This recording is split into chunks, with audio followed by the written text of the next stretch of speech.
So this is a video review of the Smithsonian Book of Flight by R.G.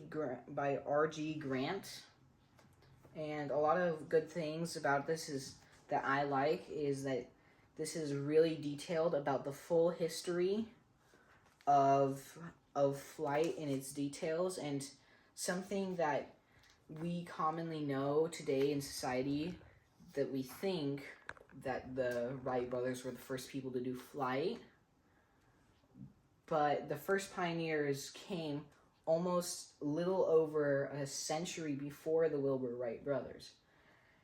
And another cool thing that I learned from this book was about the transition, about how pressurized air cabins really transformed flight and made commercial air flight a big thing.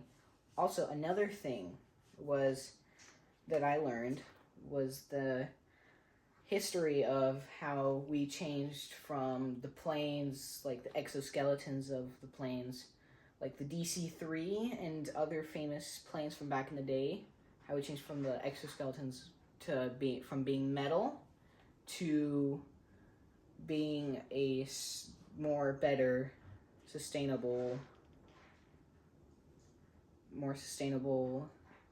material.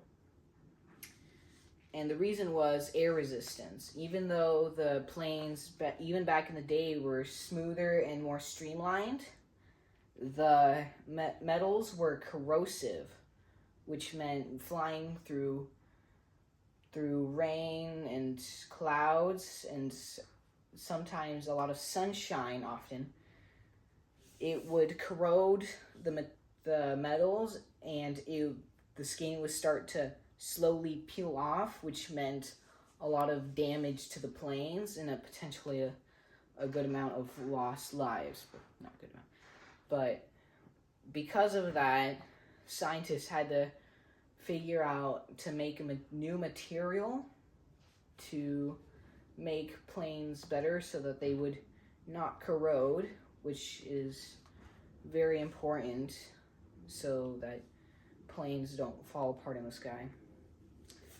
So yeah, that's a lot of good reasons. I learned a lot from this Smithsonian Book of Flight.